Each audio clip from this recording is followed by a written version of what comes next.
Graça e paz, amados. Boa noite. Nós já fomos apresentados, mas vamos nos apresentar novamente. Alô? Alô? Eu sou o Rogério da Cláudia. Eu sou a Cláudia do Rogério. E nós somos casados para sempre.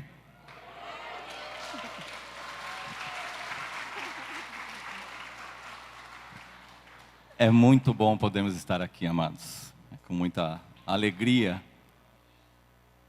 Deus nos chamou para esse ministério.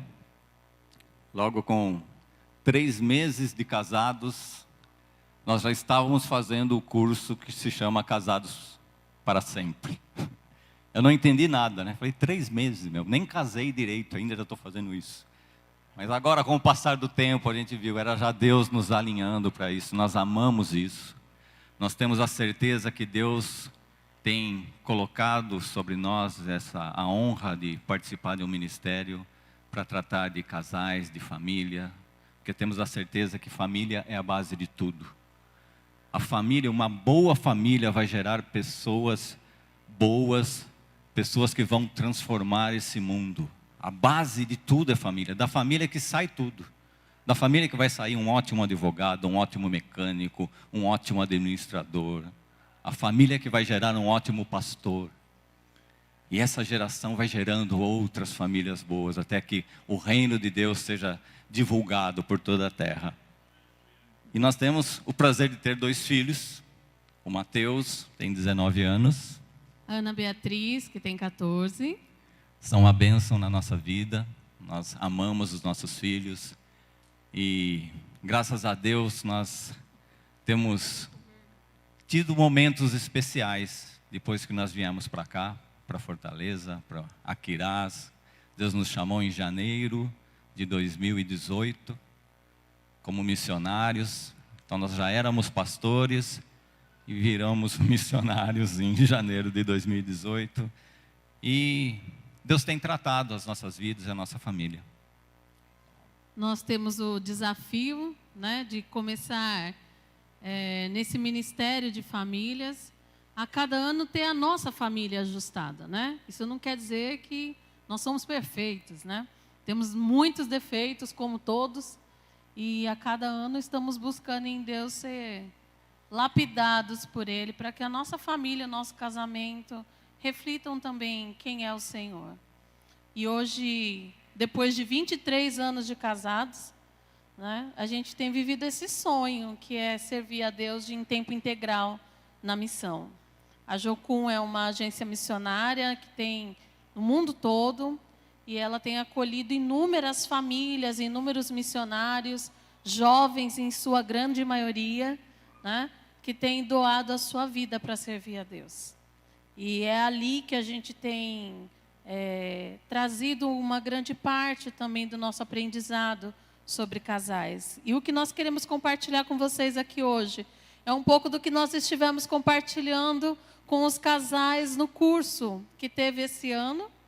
E foi um privilégio muito grande para a gente estar com aquela galerinha ali, pessoal ponta firme, que olha, 3 meses não é para qualquer um não, do começo ao fim. Sexta-feira à noite. O pessoal Durante foi muito 3, ponta não firme. é para qualquer um, cara. E a gente quer compartilhar um pouquinho sobre o propósito de Deus para a família e para o casamento. Como Deus nos prepara para esse processo. Como Ele nos leva para viver a nossa vida familiar. O que Ele tem no coração dEle, desde o início de tudo, para que eu, você, vivamos uma vida em família abundante.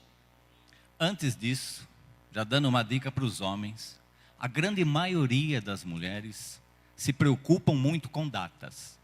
A Cláudia falou aqui que nós somos casados há 23 anos. Na verdade, nós somos casados há 23 anos, 7 meses e 18 dias. Ó, isso aqui, eu não tenho boa memória, mas isso aqui ajuda muito, rapaz. São 8.632 dias. 8.632.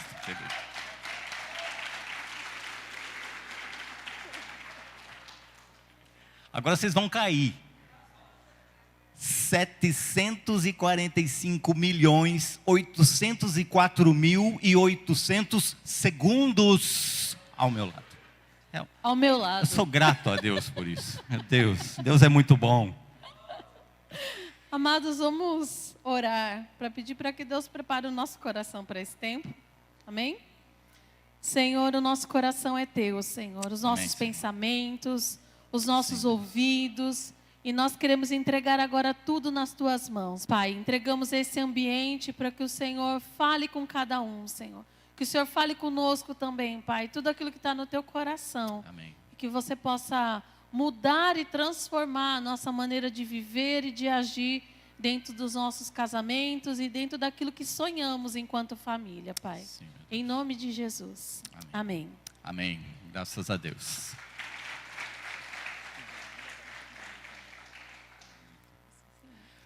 Nós vamos primeiro falar sobre preparação. Você sabia que Deus tem um princípio especial dele, é sobre preparação.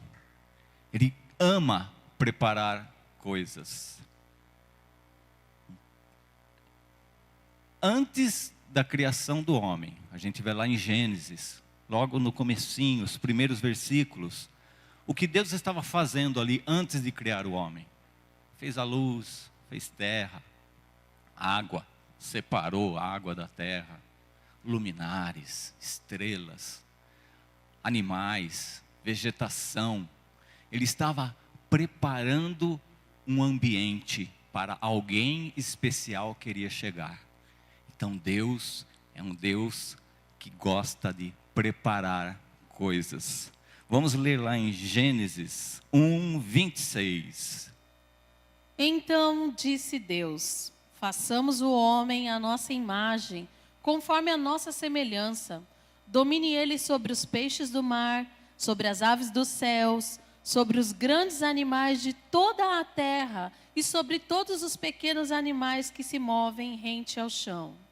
Então, depois dessa preparação é que Deus criou o homem e colocou já num local totalmente preparado para recebê-lo. Deus teve todo o cuidado, antes de criar o homem, de preparar um bom ambiente. Sabe quando a mãe está prestes a receber, a esperar o nascimento do seu bebê? Então ela prepara a casa, ela se prepara. Se ela pode, ela prepara um quartinho. Prepara todo o ambiente para quando o seu filho nasce. Então Deus, Ele tem esse mesmo prazer conosco. Ele nos prepara para tudo aquilo que nós vamos experimentar. E com o homem, lá no início, não foi diferente. Deus preparou o mundo, Deus preparou o ambiente para quando o homem nascesse, ele entrasse no melhor que Deus tinha para ele. Vamos ver um outro exemplo de preparação de Deus para alguma coisa também. Mateus 3, do versículo 1 ao 3. Naqueles dias surgiu João Batista, pregando no deserto da Judéia. E ele dizia: arrependam-se, pois o reino dos céus está próximo. Este é aquele que foi anunciado pelo profeta Isaías. Voz do que clama no deserto: preparem o caminho para o Senhor, façam veredas retas para ele. Você prestou atenção nesse último versículo? Preparem o caminho para o Senhor. Dá para imaginar Deus ter que enviar alguém ao mundo para preparar um caminho para o filho dele? Uau! Jesus precisou que alguém viesse preparar algo para que ele pudesse caminhar aqui. Imagine para nós. Imagine o cuidado que Deus tem conosco. Imagine qual a preocupação que Ele não tem com nós também como filhos, de preparar o caminho para nós. E é assim que Ele fez também para o filho dele, mandando João Batista para preparar um bom caminho, para que quando Jesus viesse, esse caminho já estivesse pronto e ele pudesse caminhar por ele.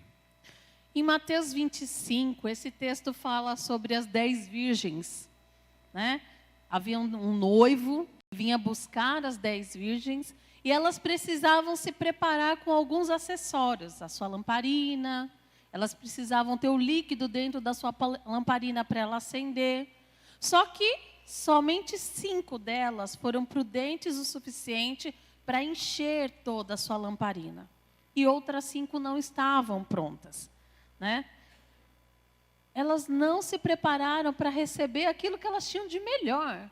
Elas foram imprudentes, insensatas, descuidadas, né? Vamos assim do jeito que está, dá certo, vai dar certo. E no final não deu certo. Deus tem prazer em preparar e que nós nos preparemos também para aquilo que Ele tem para nós. Por isso que muitas vezes a gente precisa ler a palavra, a gente precisa estudar, a gente precisa ter o nosso tempo com Deus, porque é uma preparação para tudo aquilo que nós vamos viver no nosso dia a dia com Ele e através dEle. E Deus faz isso conosco, Ele prepara a nossa vida para experimentar aquilo que Ele tem para nós. E isso não é diferente no nosso casamento. A gente precisa se preparar para viver esses dias de casado.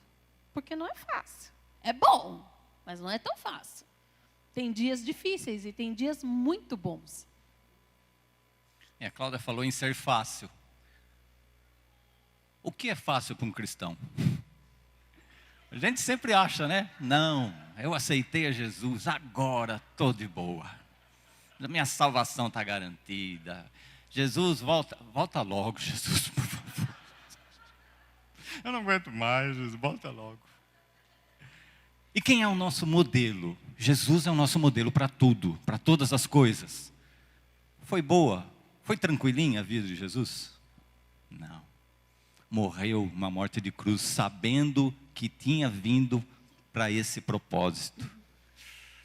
Imagine você nascer já sabendo que ia morrer numa morte de cruz. É fácil? Como ia ser sua vida? Como ia ser o seu pensar? Será que é amanhã que vai crucificar? Será que é amanhã? Será? Quando que eu vou morrer? Mas não. Mas mesmo assim, Jesus veio, morreu em alegria, em amor por nós. E é isso que nós temos que retribuir, esse amor. Passar por todas as dificuldades, que com certeza teremos que passar. Mas tendo Ele como um guia, como mestre, como modelo, como Senhor, como Deus das nossas vidas. Caminhar com esse propósito. Eu creio que depois de ter Jesus na minha vida, de ter aceitado Jesus como meu Salvador, a escolha assim, mais importante que eu tive que fazer foi escolher com quem eu ia casar. Né? Eu olhei para Deus e falei, Deus, ou você me manda alguém muito bom, ou eu não sei o que vai ser de mim nessa vida. Né?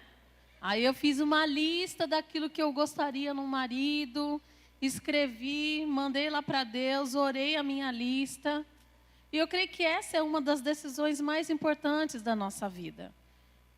Porque isso muda toda a história da nossa jornada, até os nossos últimos dias.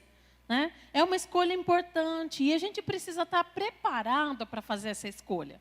Muitos de nós não conhecem o que é se preparar. Por exemplo, a galera que fez a aula não pode responder, hein? Não vale. Como você pode definir a personalidade do seu cônjuge, do seu marido, da sua esposa? Qual personalidade que ele ou ela tem? Aí você fala assim, isso é para comer cru, é para comer frito. Personalidade, o que é isso? Qual que é a personalidade, o tipo de personalidade dele? Qual é a linguagem de amor do seu cônjuge? Como ele fala para você ou para ela como se sente amado? Você precisa conhecer essas coisas. Qual o tipo de família que vocês cresceram? Fala, nossa, mas existe isso? Existe. Por quê? Porque quando a gente junta aqui, a família que ele cresceu, a família que eu cresci, tem conflitos. Porque nós vivemos de maneiras diferentes, conhecemos maneiras de viver coisas diferentes, gostamos de coisas diferentes, nossos pais nos ensinaram de formas diferentes. E aí quando chega no casamento, um fala, não, assim é certo. O outro fala, não foi assim que eu aprendi, não. Mamãe não me ensinou assim. Aí fala, mas papai me ensinou assim. Aí fala, não, mas mamãe não, mas papai sim.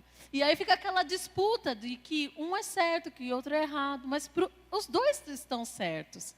Porque os dois aprenderam aquilo dentro da sua família. Mas quando é que vocês discutiram o que era adequado e apropriado para a nova família que vocês estavam construindo juntos? Quando que vocês conversaram sobre os sonhos, sobre os planos novos que vocês iam construir a partir daquela nova família? Então, tudo isso é se preparar.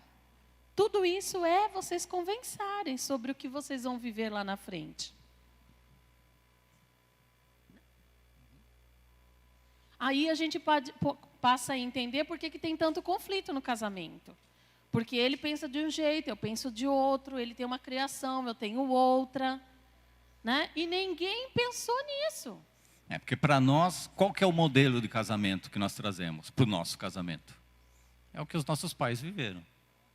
Esse é o padrão nosso que a gente vai levar para o nosso casamento. E na grande maioria das vezes, esse padrão não é muito correto. Mas existe um padrão. Existe algo que Deus planejou, porque foi Ele quem criou a família. Foi Ele quem criou o casamento, não foi ideia de homem. Nenhum homem foi, tive uma ideia, vou inventar uma família. Não. Foi Deus quem inventou a família. Não foi nenhum homem, juntar um homem com uma mulher, dar casamento, que legal, boa ideia eu tive. Não, não foi ideia de homens. Foi Deus quem instituiu o casamento. E Ele, mais do que ninguém, sabe como deve ser um padrão de casamento. E a Bíblia está aí para nos relatar tudo isso. Basta nós querermos aprofundar cada vez mais esse assunto. E por isso vem a preparação. Como nós entramos num casamento? Como foi a preparação antes do nosso casamento? O que nossos pais falaram para nós sobre casamento? O que eles nos instruíram? Quem nunca se perguntou, meu Deus, eu vivi um namoro tão romântico, ele era tão gentil, tão doce. A gente casou, o que aconteceu? Tem alguma coisa errada com a gente? Porque o que acontece no namoro? No namoro a gente faz de tudo para que a outra pessoa não saiba como nós somos de verdade. A gente conhece, a gente nos conhece. A gente nos conhece, não nos conhece? Eu sei o que eu não posso mostrar para ela enquanto eu estou namorando. É lógico que não. Depois que eu dou o beijinho de tchau dela, aí eu me torno eu de novo. Estou livre. Mas depois que casou, a gente vai dar aquele beijinho de boa noite e vai dormir na mesma cama. E vai acordar junto na mesma cama. E vai passar o outro dia inteiro junto. Não tem mais aquilo. Aí o outro vai descobrir quem nós somos de verdade. E aí é que vem os conflitos. Aí é que vai ver, nossa, mas na família, lembra, olha, a família dela era desse jeito. Poxa vida. E eu casei com ela. Você imagine, nós namoramos 4 anos. Durante esses 4 anos, nós namoramos de sábado e domingo. Só.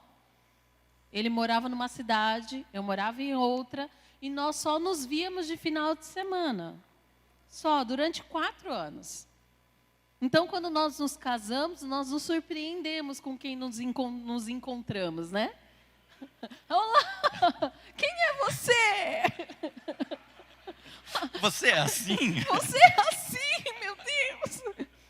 A gente foi se descobrir depois que casou, porque 4 anos namorando só de sábado e domingo, entende? Então nós não tivemos quem falasse sobre isso para nós. O quanto é importante a gente se preparar para a vida 2. Mas Deus tem essas estratégias, Ele tem cada detalhe dela. E a gente precisa passar por esse processo de conhecer o que está no coração de Deus para o casamento. E aonde nós temos essa receita? Na Bíblia. A Bíblia é o melhor caderno de receitas que você vai encontrar na sua vida. Ele tem receita para como você lidar com o seu dinheiro, ele tem receita para como você lidar com o seu casamento, com seus filhos. Em qualquer lugar que você for, a Bíblia tem um manual de receitas para você, do que você fazer. E para o casamento não é diferente. Então nós queremos compartilhar com vocês um pouquinho. E o primeiro item é sobre amor e respeito. Nós vamos entender qual é a parte do homem e qual é a parte da mulher na questão de amor e respeito. Vamos ler lá em Efésios, capítulo 5, do verso 25 até o verso 28. Diz assim: maridos, ame cada um a sua mulher, assim como Cristo amou a igreja e entregou-se por ela, para santificá-la, tendo-a purificado pelo lavar da água mediante a palavra, e para apresentá-la a si mesmo como igreja gloriosa, sem mancha, nem ruga ou coisa semelhante, mas santa e inculpável. Da mesma forma, os maridos devem amar cada um a sua mulher como a seu próprio corpo. Quem ama a sua mulher, ama a si mesmo. A gente lê, esse texto é muito conhecido. Muito. Já li várias vezes. Mas a gente lê como se a gente já conhecesse, então bate o olho só e parece que está falando de igreja, parece que está falando de esposa, confunde um pouco. Mas o que Deus está fazendo aqui é nos dando um modelo, um exemplo. Porque tem aqui, maridos, amem cada um a sua mulher, assim como Cristo amou a igreja. Aí a gente fica pensando, como eu vou amar a minha esposa? Como o marido deve amar a sua mulher? Deve amar assim como Cristo amou a igreja e entregou-se por ela. É assim. Você fala, eu te amo para tua esposa? Falamos, né? Todo dia? Todo Falamos. dia? Devemos falar, devemos continuar falando. Mas você está vendo o peso que é falar isso para a sua esposa? Porque se você ama, você tem que amar assim como Cristo amou a igreja. No seguinte verso, para santificá-la, tendo-a purificado pelo lavar da água mediante a palavra. Maridos, o que você tem ministrado de palavra sobre a sua esposa? O que você tem limpo ela? Porque aqui a água é para purificar, para santificar. A sua esposa não é santa? A culpa é tua.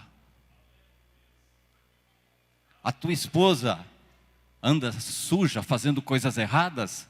A culpa é do marido. Porque esta é a função do marido, que ame a esposa dessa maneira. E para apresentá-la a si mesmo como igreja gloriosa, sem mancha, nem ruga ou coisa semelhante, mas santa e inculpável. A tua esposa é santa e inculpável? Sim, parabéns, você tem feito um ótimo trabalho. A sua esposa não é assim? A culpa não é dela, a culpa é tua, porque esta é a sua missão como marido, torná-la santa e inculpável, assim como Cristo torna a igreja santa e inculpável. Ai. Da mesma forma, os maridos devem amar cada um a sua mulher como a seu próprio corpo. Eu tenho amado a minha mulher como o meu próprio corpo. É difícil. Mas esse é o modelo. Se eu falo eu te amo, tem que ser dessa maneira. Conseguimos fazer isso? Está aqui. O modelo está aqui. Esse é o nosso objetivo. Vamos conseguir? Só com a ajuda do Espírito Santo. E Ele quer te ajudar. E Ele quer te dar espaço para que isso se torne possível. E em vez de algo extraordinário, se torne uma regra entre os casamentos. Esse é o sonho de Deus para uma família. Para um marido que ama a esposa. Se o marido amar a esposa dessa maneira, a família está muito tranquila. Agora, o ponto fraco dos homens é amar. Mas por quê? Porque para o homem, amar é simplesmente falar eu te amo. É aquela historinha, né? Casou, aí ele fala assim para a esposa: eu te amo, eu vou passar o resto da minha vida com você. Aí nunca mais ele fala eu te amo. Ela fala: mas você não me ama mais. Mas não falei naquele dia, já não está boa a minha palavra? Já não falei o suficiente, mulher? Se eu mudar, eu te aviso. Ah, fechou, Já falei. Não é isso. Não é o suficiente, né?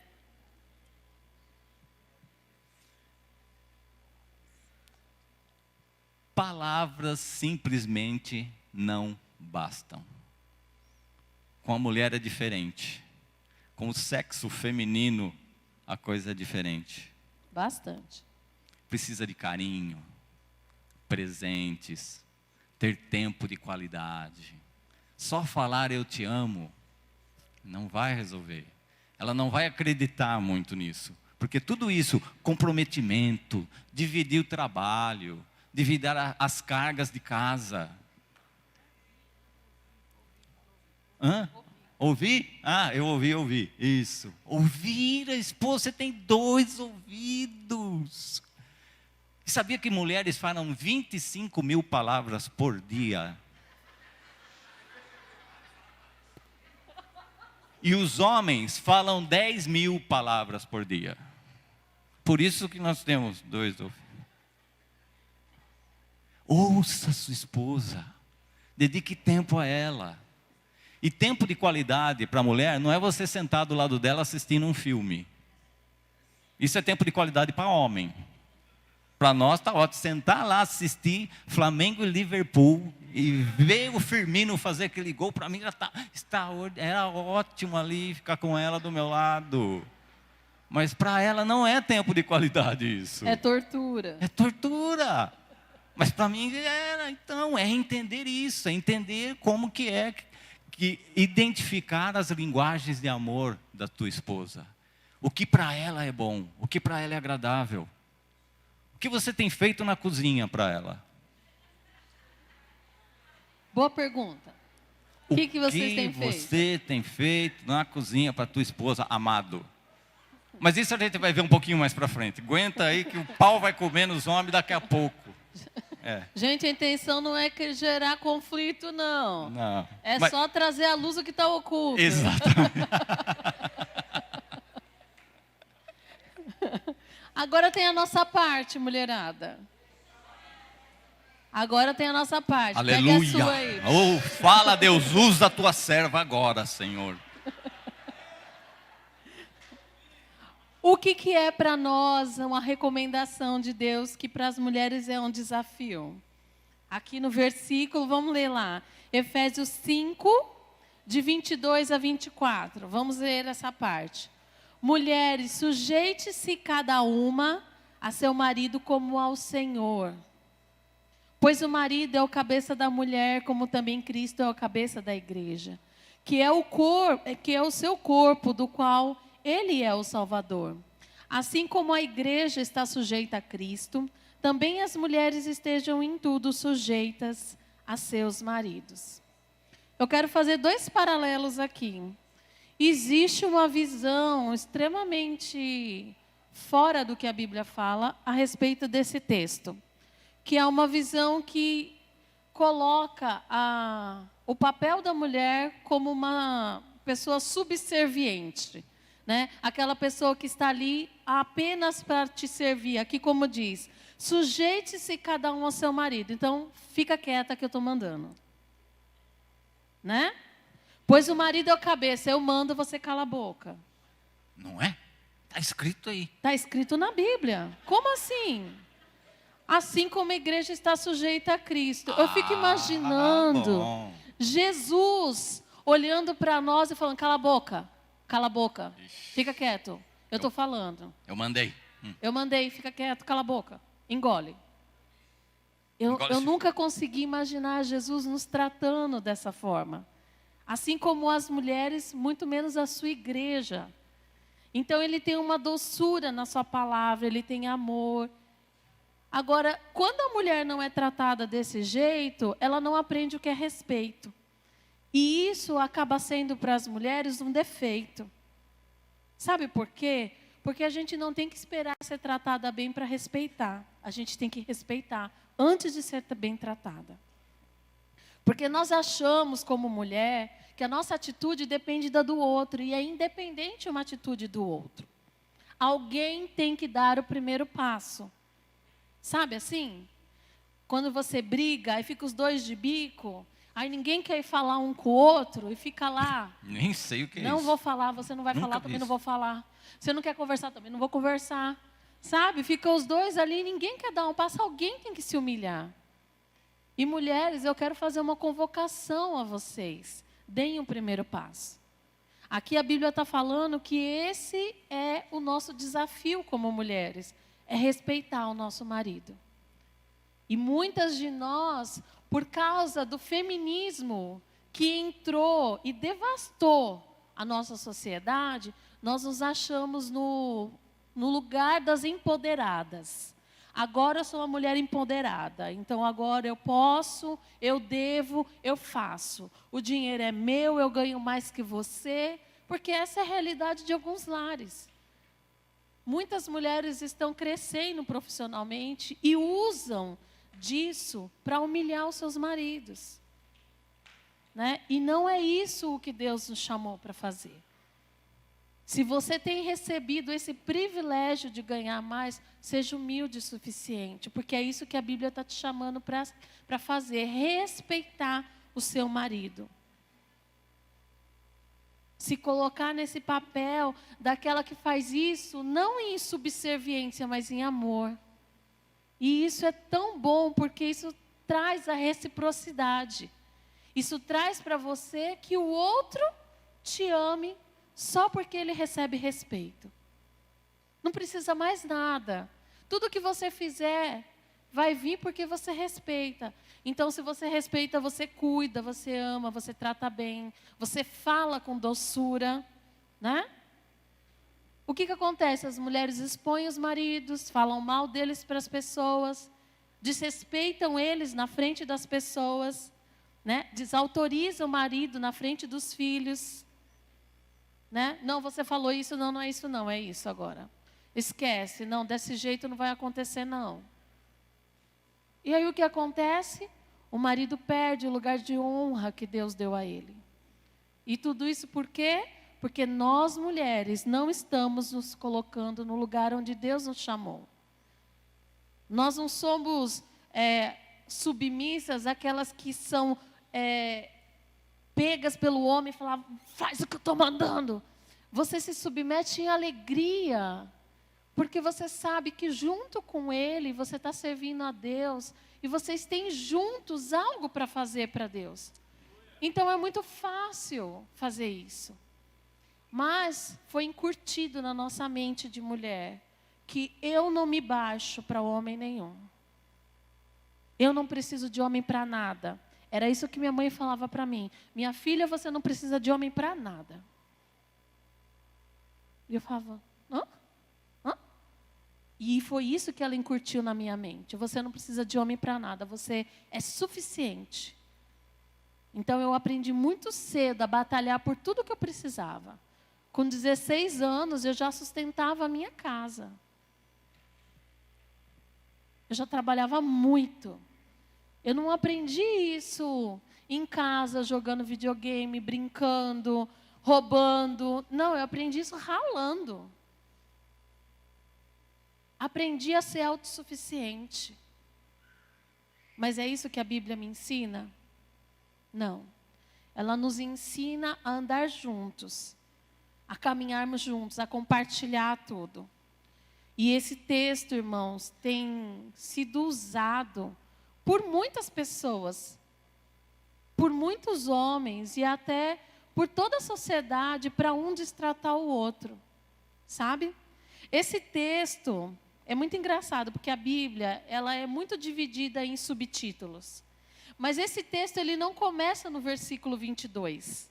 Esse texto ele começa no Efésios 5:21 e eu quero que vocês abram aí. Se for possível, eu quero que projeta aqui, por favor.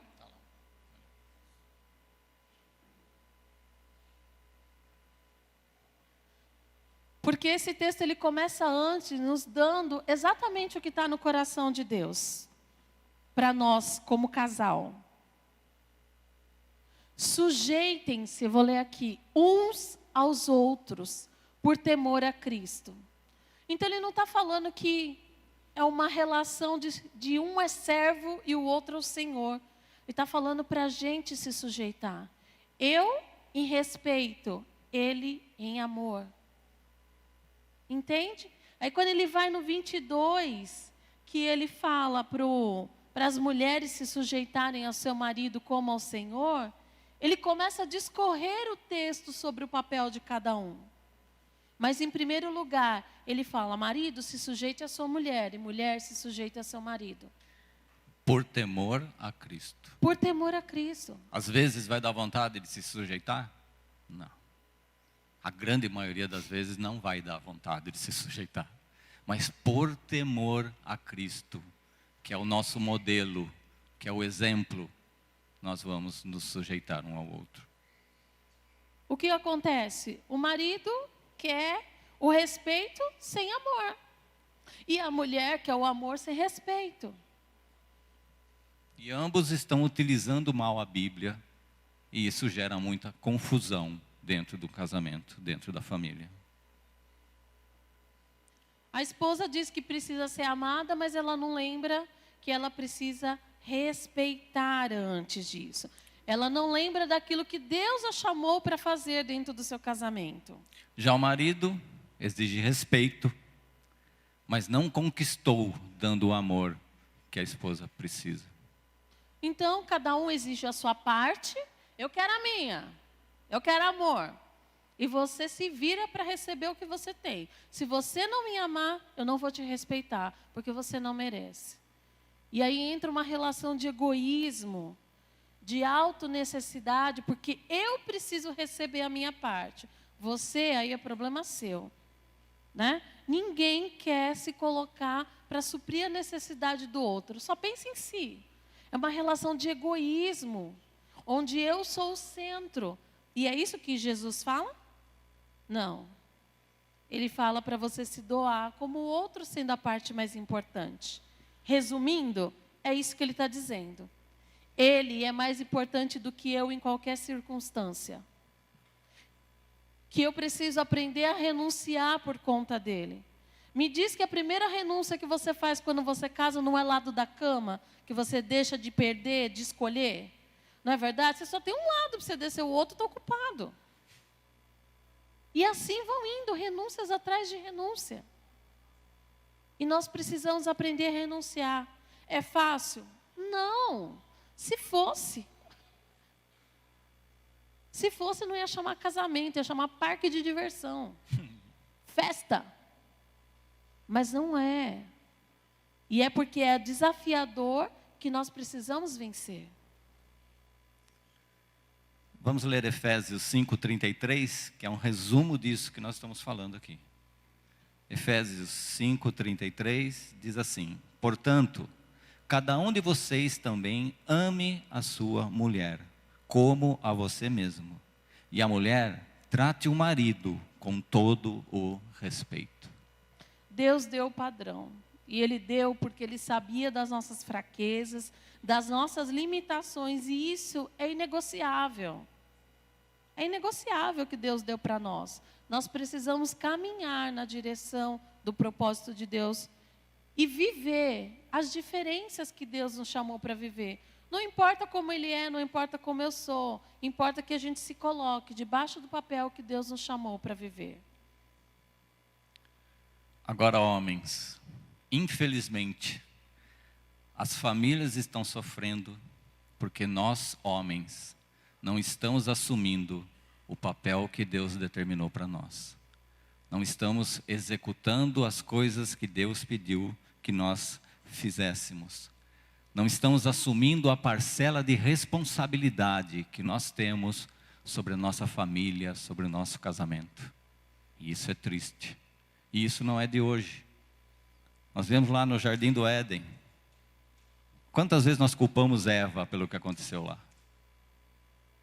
Mas por que Eva estava lá sozinha, conversando com uma serpente que todos sabiam que não era coisa boa? Porque existia um Adão que estava lá deitado no sofá assistindo televisão. Não é isso? A culpa é nossa. Dói, é difícil. Mas não devemos também oprimir nossas esposas, mandar fazer, cobrar. Muito pelo contrário. É entender o propósito. O que nós temos feito é colocar um jugo muito pesado sobre as nossas esposas. O que nós temos feito é cobrado coisas que às vezes a responsabilidade é nossa. Exigido coisas, sugado de uma maneira desumana as mulheres. Por quê? Porque a mulher tem a tendência de ir e meter o peito e fazer tudo sozinha. Mulher tem isso, o marido não faz, ela vai lá e faz. Não é isso, mulheres? Aquela lâmpada queimar. Ei, você não. Não, é com eles aqui. Né? Eu estou ajudando elas a confirmar as falhas. Aquela lâmpada queimada que o abençoado não vai trocar. Bicho, no dia seguinte está trocada. A mulher foi lá, trepou, não sabe como, arrancou, não sabe lá Deus de que maneira. Aquela torneira que não para de pingar, e o homem, não, isso é o básico, isso é o mínimo. Mas vamos pensar em criação de filhos, vamos pensar em cuidar da casa, vamos mais longe. O que nós homens temos feito, e a gente não faz, que deveríamos fazer. O homem é sacerdote, profeta e rei. Uau! Sou sacerdote, sou profeta, sou o rei da minha casa. Quanto orgulho, né? Até arrepiou aqui eu falando, Jesus.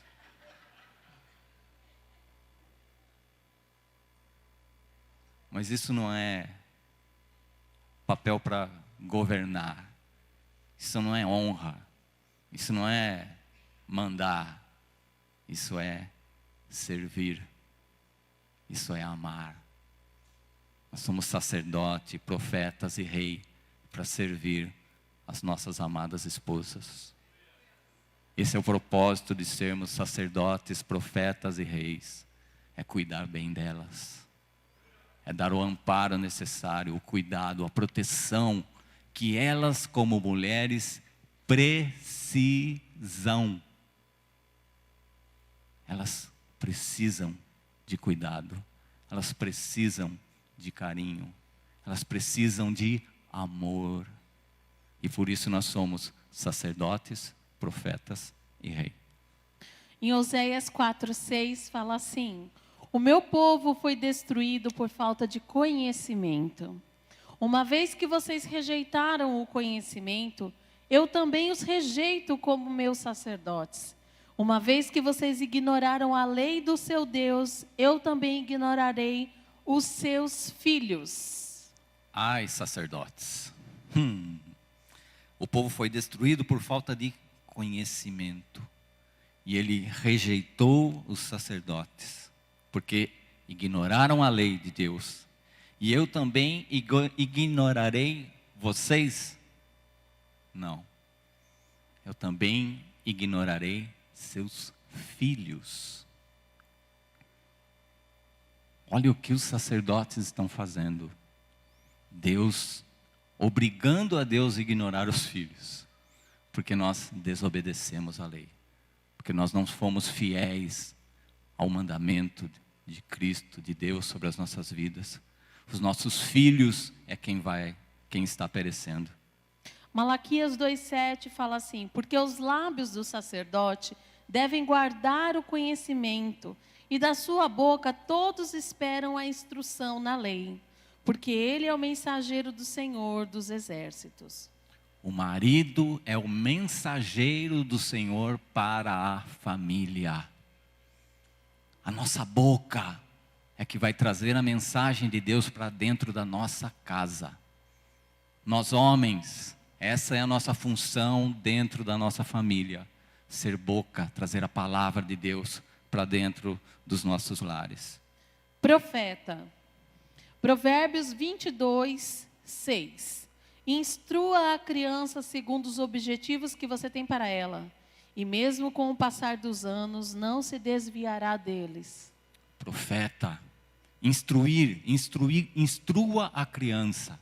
Instruir é muito mais do que ensinar. A nossa função é mostrar um Jesus maravilhoso dentro da nossa casa, para a nossa família. Nós temos que mostrar um Jesus que eles tenham sede, tenham vontade, tenham desejo de segui-lo. Que seja prazeroso para os nossos filhos e para a nossa esposa seguir a esse Deus maravilhoso que nós cremos. Esse é o nosso papel como profeta dentro da nossa casa. Mostrar esse Deus genuíno, mostrar esse amor que Ele tem por nós.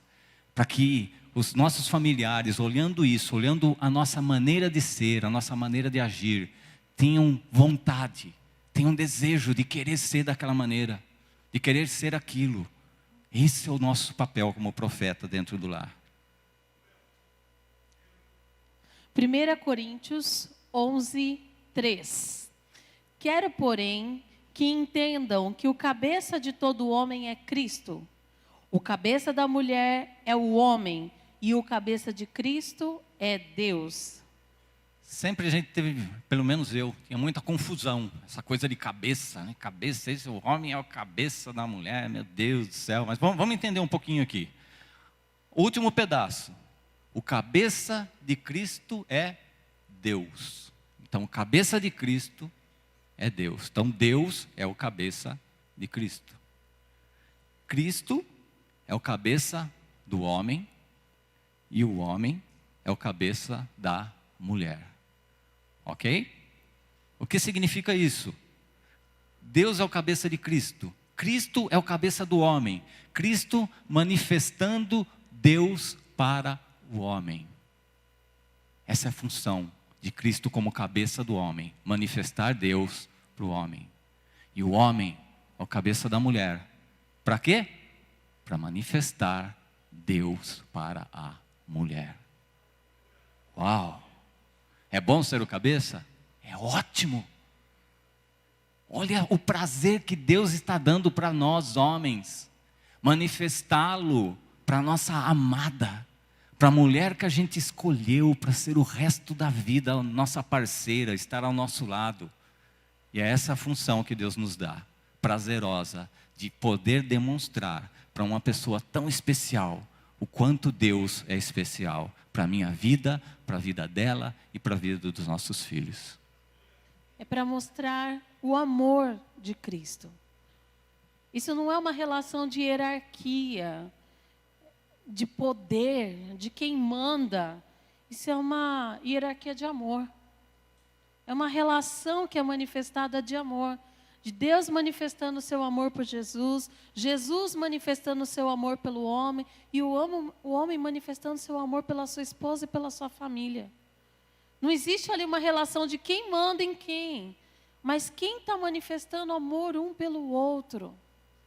Entende? É onde um compartilha aquilo que tem de mais precioso com o outro. Agora, o papel de rei na vida do homem. Efésios 6, 4. Fala assim: pais, não irritem seus filhos, antes criem-nos segundo a instrução e o conselho do Senhor. Colossenses 3, 21. O mesmo versículo: pais, não irritem seus filhos, para que eles não desanimem. Ali está isso, está a mesma versão. Regras sem relacionamento gera rebelião. Esse versículo fala de cuidar dos filhos, de instruir. Então nós temos que ter esse cuidado como pais, de só ter regras, só regras, só regras. Não faça, não faça, não faça. Regras sem relacionamento gera rebelião. Mostrar, instruir, é mais do que ensinar, lembra? Caminhe com seus filhos. Tenha tempo com eles, independente da idade. Os filhos necessitam do pai ao lado, em cada fase de crescimento deles. Então nós como reis dentro da família, nós temos que mostrar isso para os nossos filhos, a nossa herança. O quão bom é seguir esse Cristo. Precisam de regras? Lógico que precisam. Precisam de correção os filhos? Mas sem dúvida alguma. Vão ser corrigidos? Lógico que vão ser. Mas vai haver relacionamento. Não vai ser só regra. Saber das necessidades dos filhos e entender suas fases para o crescimento, dilemas, estar prontos para ajudá-los a vencer cada desafio. Essa é a função nossa como pais. Ajudá-los ensiná-los a vencer cada desafio, de cada época. A cada idade eles vão ter um desafio diferente.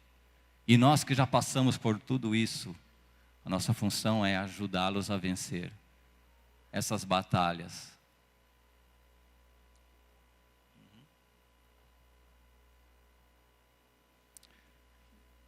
O rei dirige a família para Deus.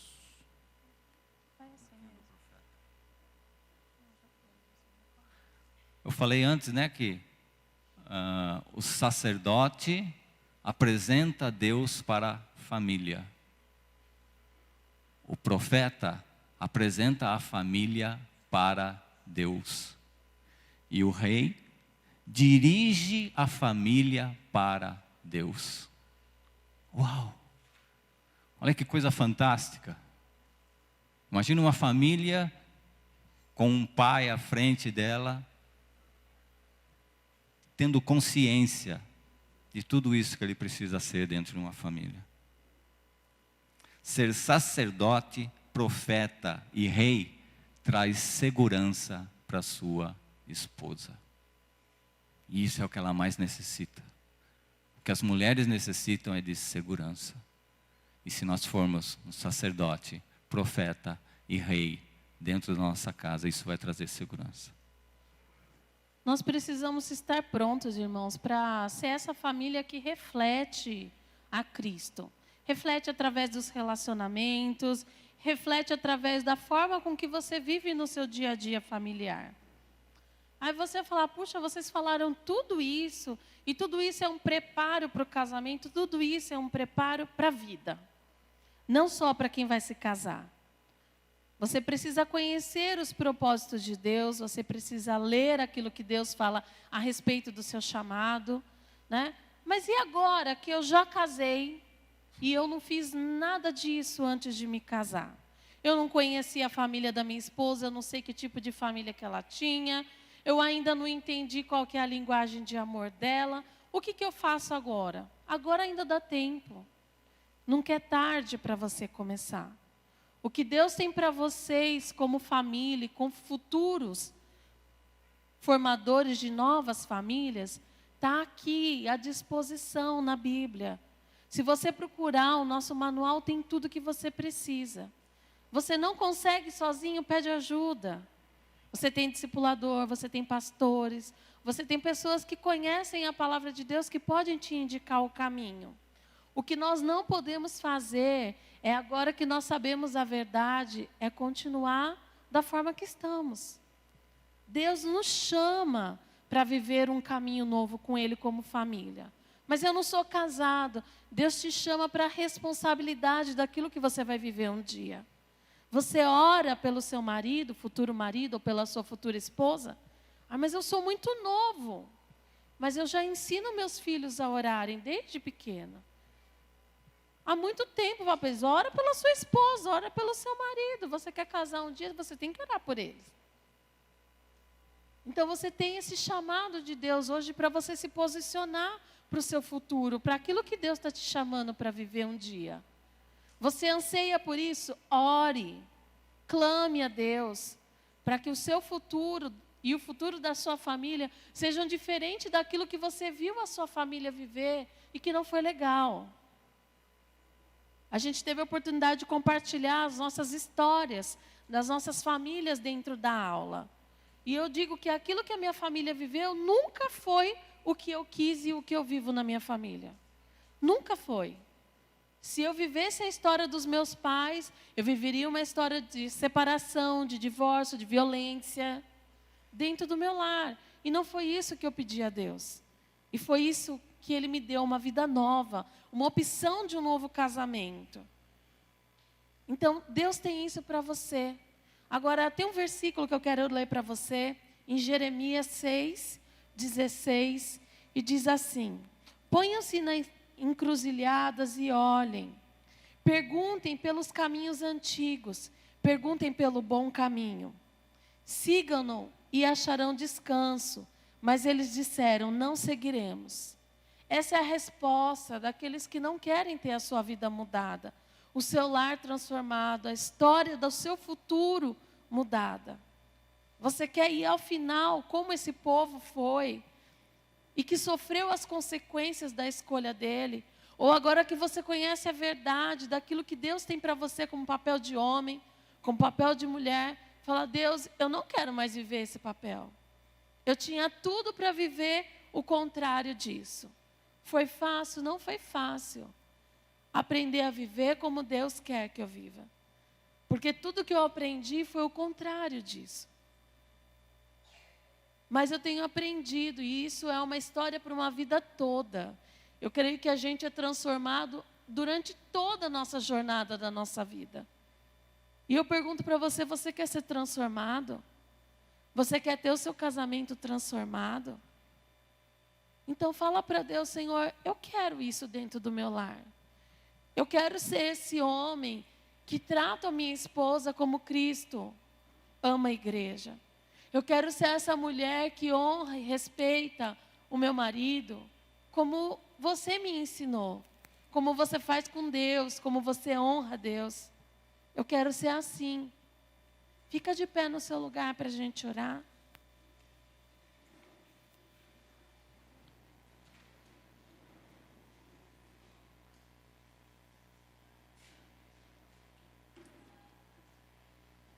Algumas pessoas podem dizer: mas a história do meu casamento foi tão difícil e ele nem existe mais hoje. Então apresenta para Deus tudo aquilo que te machucou, tudo aquilo que te feriu, tudo aquilo que trouxe para você tantas marcas na sua vida. Isso não é para hoje você lançar culpa no seu cônjuge a respeito da sua história. É para você fazer a sua análise. É para você olhar para você. É para você se perceber quem você é dentro do seu relacionamento. E aquilo que você precisa mudar.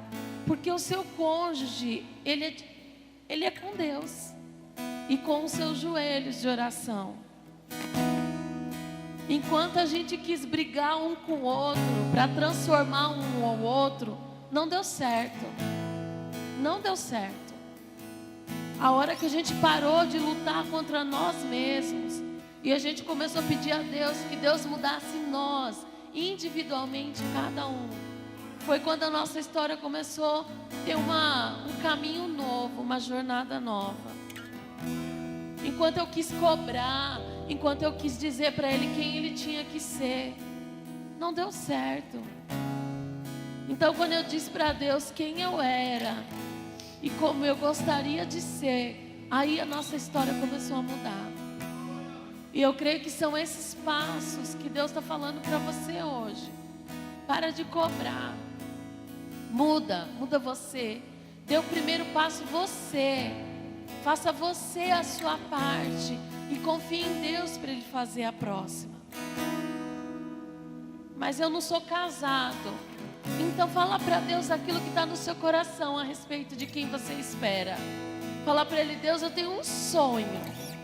Meu coração arde por um sonho de alguém. E eu não sei, às vezes parece que o tempo passou tanto. E eu não entendo porque isso demora tanto. Fala isso para Deus. Fala para Ele o quanto você tem sentido a respeito disso. O quanto isso tem sido doloroso para você. O tempo de espera. E confia. e se lança nele, e entrega para Ele, e diz para Ele que você confia nele de verdade. Amém? Abaixa a sua cabeça, vamos orar. Senhor, só você tem tudo aquilo que nós precisamos, Pai, para transformar a nossa vida, para transformar o nosso lar, para transformar o nosso futuro, os nossos sonhos. Só em Ti, Deus, nós podemos encontrar a resposta que nós precisamos. Só em Ti nós podemos encontrar a cura que nós tanto desejamos. Só em Ti nós podemos encontrar a transformação no nosso lar, Deus, que cada um tem esperado, Pai. Só contigo, Pai.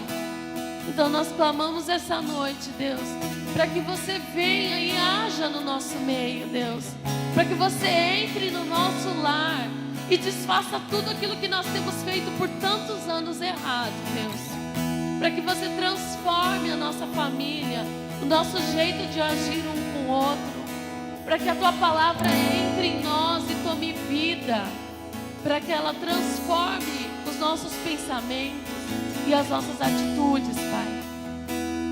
Em nome de Jesus, Senhor, nós Te damos lugar para você agir, Senhor. Nós pedimos que o Senhor quebre toda a resistência do nosso coração, que o Senhor quebre toda a autoridade que nós temos nos dado para dizer que nós somos donos da verdade, mas que a Tua verdade entre no nosso lar, quebre todo o orgulho que existe em nós e transforme os nossos casamentos, Senhor, para nós vivermos a Tua vontade, os Teus planos, os Teus sonhos para a família, Deus. Ajuda-nos, Senhor. Ajuda-nos, Deus, a caminhar nisso, Senhor. Ajuda-nos a caminhar em fé, não pelo que vemos, mas pelo que confiamos em Ti, que você pode fazer. Dá-nos esse coração, Senhor, de confiança e de paz, Senhor, que olha além das circunstâncias, porque confia num Deus que faz, que age, que transforma, que muda a nossa história. Muito obrigada, Jesus. Muito obrigado pelo Teu amor. Muito obrigado pela forma com que você nos ama, que nos ensina a amar. Muito obrigada pelo Teu perdão, que nos ensina a perdoar.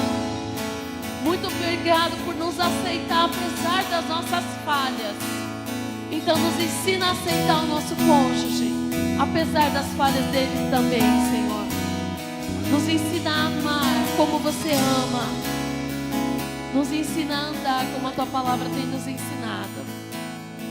Em nome de Jesus. Amém. Amém.